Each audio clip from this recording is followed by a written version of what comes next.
वेदास्तथा स्मृतिगिरो यमचिन्त्य शक्तिं सृष्टिस्थितिप्रलयकारणमामनन्ति तं श्यामसुन्दरमवेक्रियमात्ममूर्तिं सर्वेश्वरं प्रणतिमात्रवशं भजामः। अज्ञाननिरधिरुपैति यया विशोषं भक्तिः परापि भजते परिपोषमुच्चैः तत्त्वं परं स्फुरति दुर्गममप्यजस्रं साद्गुण्यभृत्स्वरचितां प्रणमामि गीतां नारायणं नमस्कृत्य नरं चैव नरोत्तमं देवीं सरस्वतीं व्यासं ततो जयमुदीरयेत्। हरे कृष्ण कृष्ण कृष्ण हरे हरे, हरे राम राम राम हरे हरे। गीता मंजरी का यह 225वां अंक है। हम लोगों ने विगत अंक में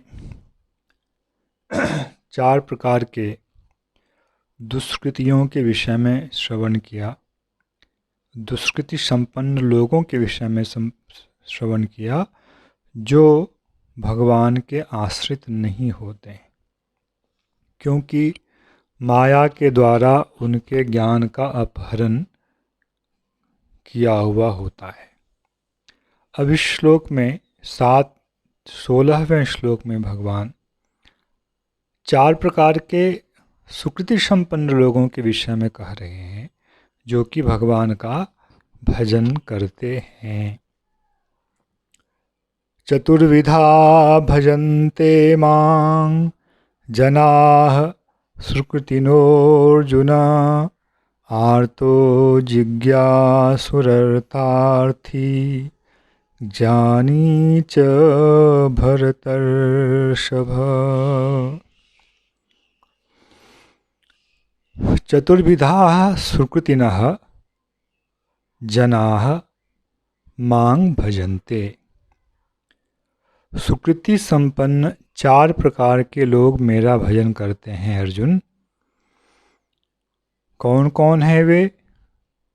आर्तः, जिज्ञासुः, अर्थार्थी, ज्ञानी च भरतर्षभ। अर्जुन को 2 बार भगवान ने यहाँ संबोधित किया है, अर्जुन और भरतर्षभ कहकर। यहाँ जो भजन करने वालों के 4 प्रकार के विषय में कहा गया, इसके विषय में थोड़ा थोड़ा आचार्यों में मतभेद है।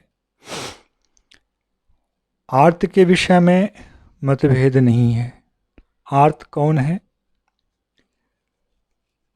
आर्त किसे कहते हैं? जब कोई व्यक्ति अत्यंत दुख से पीड़ित होकर असहाय हो जाता है तो उसकी दशा को आर्त दशा कही जाती है और वह व्यक्ति आर्त कहलाता है। उस समय वह अपनी आरती को दूर करने के लिए, अपने उस महान क्लेश को दूर करने के लिए किसी अन्य का आश्रय लेता है, अन्य सहायक का वरण करता है।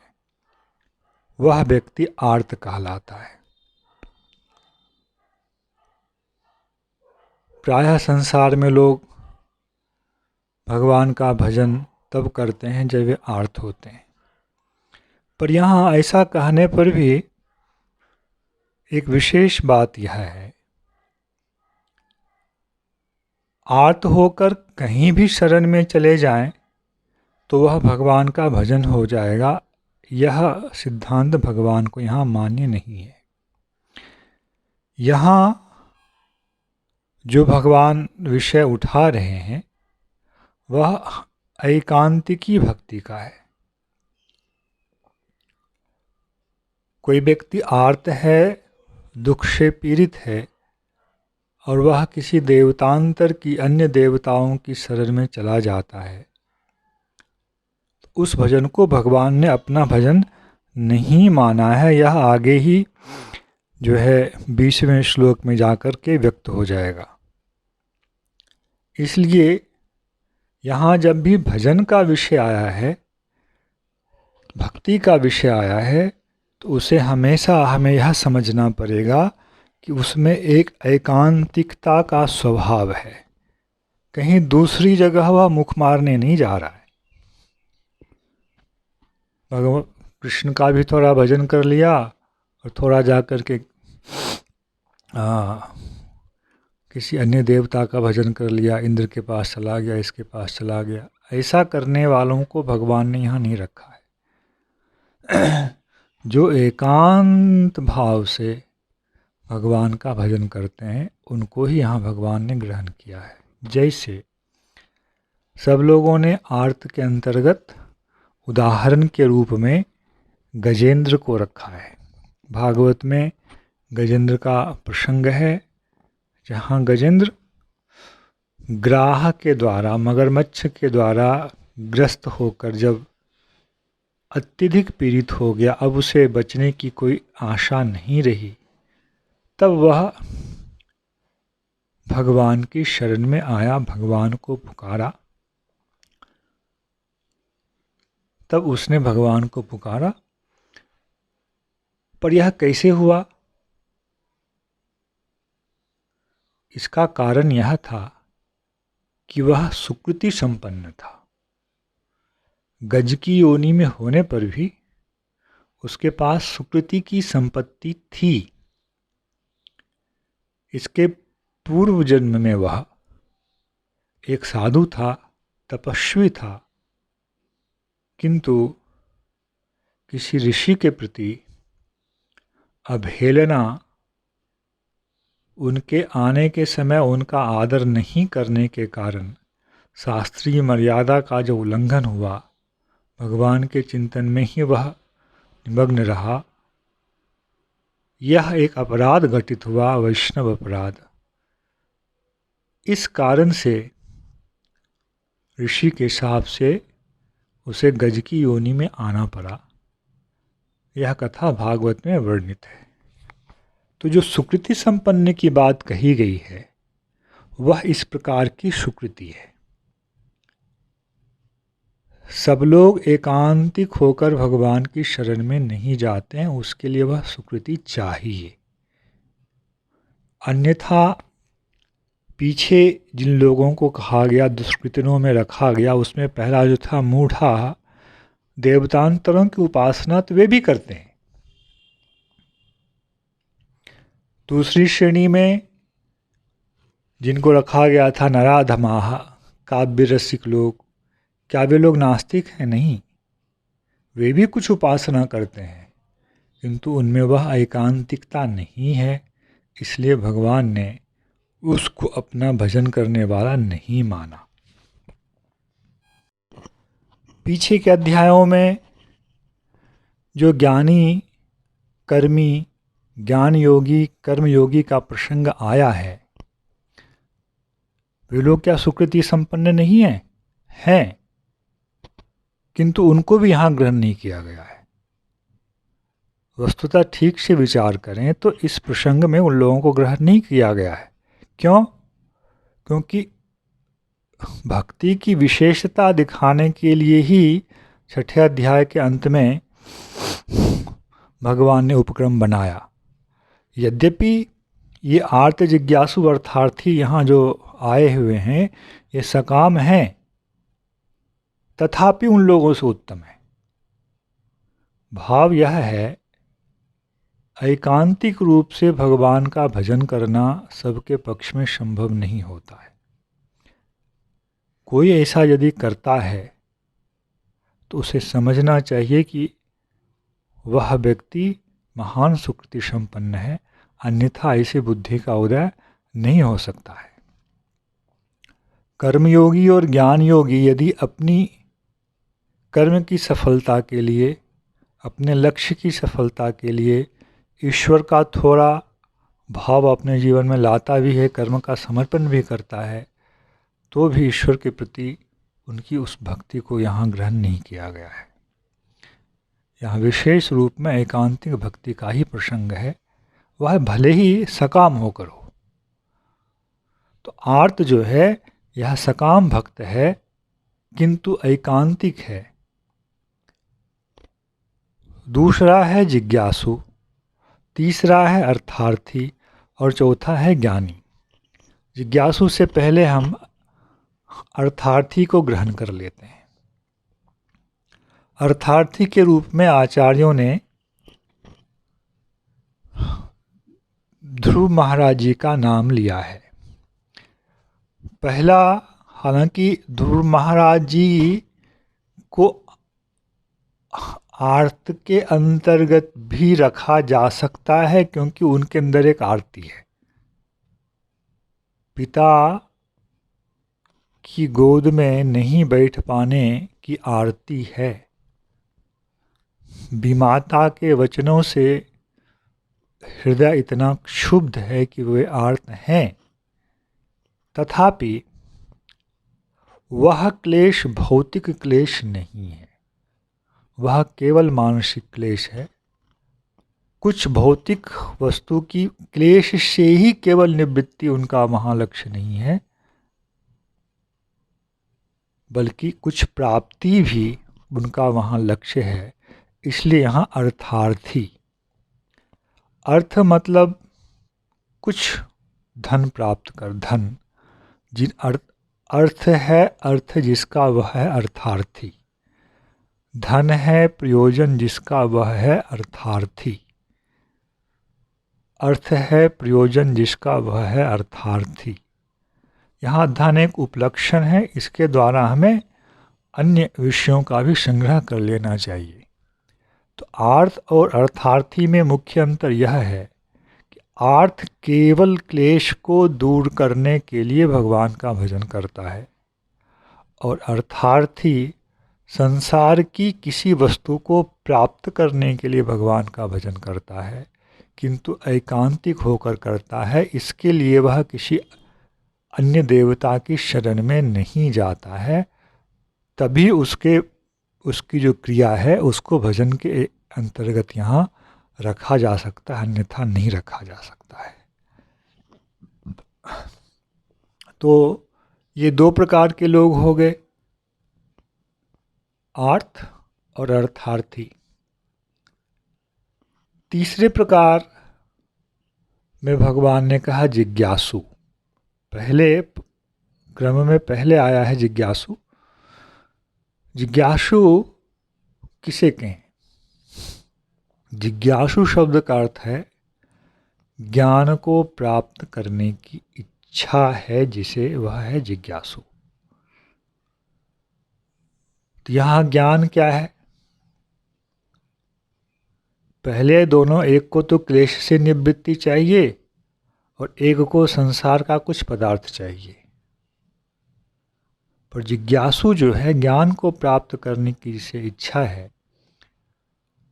उसका भाव यह है कि मैं मोहित हूँ,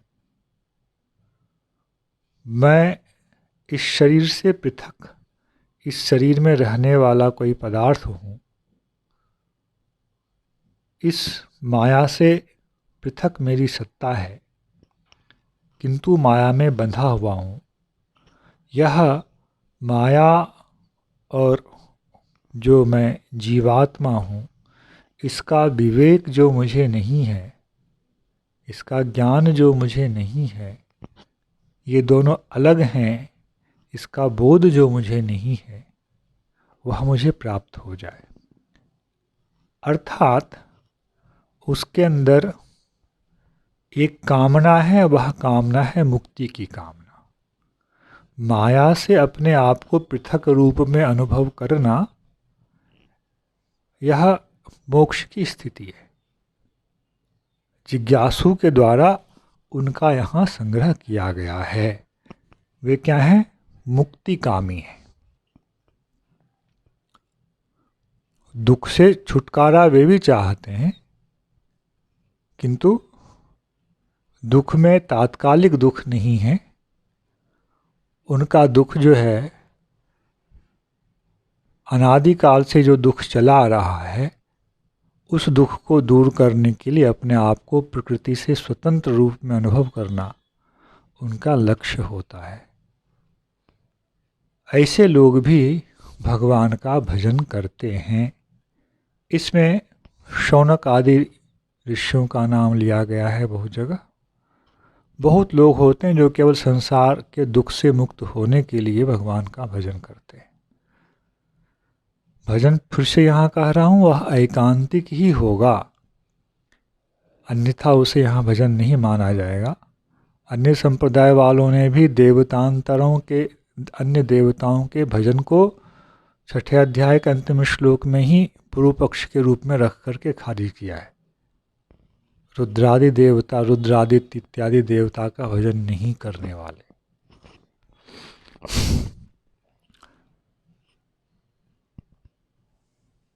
तो क्लेश से मुक्ति ये भी चाह रहे हैं, पर इनका जो क्लेश है वह अनादि क्लेश है, उससे मुक्ति चाहते हैं और आत्मा का अनुभव करना चाहते हैं। यह जो ज्ञान है कि मैं प्रकृति से पृथक आत्म तत्व हूँ, इस ज्ञान को प्राप्त करने की इच्छा जिसे है वह जिज्ञासु है, और वह फिर इसके लिए भगवान का भजन करता है। तो आर्त की अपेक्षा जिज्ञासु में एक अतिरिक्त विशेषता है कि वह संसार से ही मुक्त होना चाहता है। और इसके बाद शब्द आया ज्ञानी च भरतर्षभ। जिसे ज्ञान की प्राप्ति हो गई वह भी मेरा भजन करता है। मुक्ति प्राप्त होने के बाद भी जो भजन करता है वह है ज्ञानी। यहाँ पर ज्ञानी शब्द के द्वारा उनको ही ग्रहण करना है जिसने ज्ञान मार्ग से मुक्ति को प्राप्त किया। अब पुनः यह प्रश्न आएगा कि किस हिसाब से पीछे कर्मयोगी को और ज्ञान योगी को हमने खारिज किया, और यदि कर्म और ज्ञान वाले भगवान का भजन कर ही रहे हैं तो फिर इस प्रकरण में उसका क्या स्थान है? हाँ है। पीछे वाले कर्मयोगी और ज्ञान योगी ईश्वर तत्व की अवधारणा तो रखते हैं, किंतु साधन के रूप में भजन को प्रधान नहीं मानते हैं। भगवान का भजन क्या है यह आगे चलकर स्पष्ट होगा। सामान्य रूप से समझे, भगवान के नाम का संकीर्तन पूजन ये ही प्रधान है। कर्मयोग वाले में पीछे क्या कहा गया? कहीं ऐसा वर्णन आया? नहीं आया। कर्म को ही स्वविहित वर्णाश्रम के अनुसार अपने लिए विहित कर्म को ही उसने उपाय माना, ना कि भगवान के नाम कीर्तन पूजन इत्यादि को उसने उपाय माना।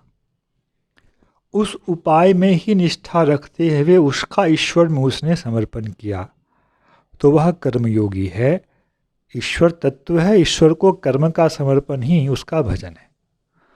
वहाँ भक्ति का एक लेश होने पर भी वह भक्ति यहाँ नहीं आई है, उसका ग्रहण इसमें नहीं हुआ है।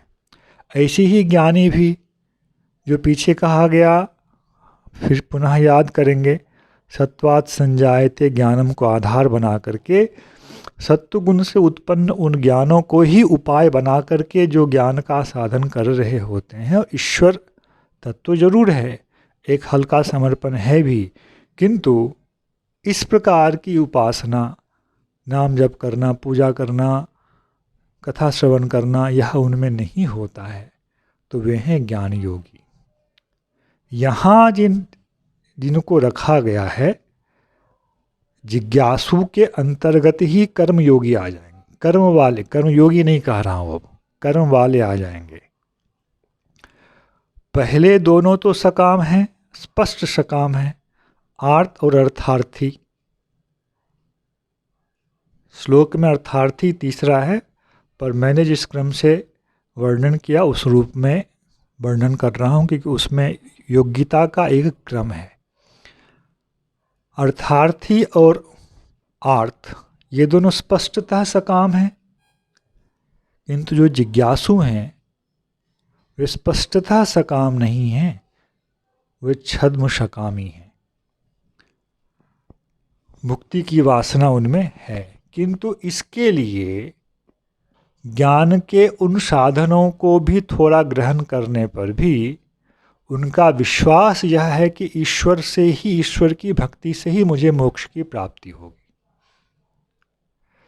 इसी प्रकार कर्मयोग से संबंधित कर्म का आचरण करने पर भी कर्म रूपी उपाय में उतनी श्रद्धा ना रखकर भगवान के नाम कीर्तन, श्रवण, दर्शन इत्यादि में ही निष्ठा का रखना, यह यहाँ गृहीत हुआ। इसलिए पिछले वाले से इनका अंतर है, उस कर्मयोगी और ज्ञान योगी से इनका अंतर है, क्योंकि इनको भक्ति योग में रखा गया है। किंतु कर्म और ज्ञान रूपी साधन जो हैं, जो कर्म योगी और ज्ञान योगी के थे, उसका भी इसमें अंश विद्यमान है।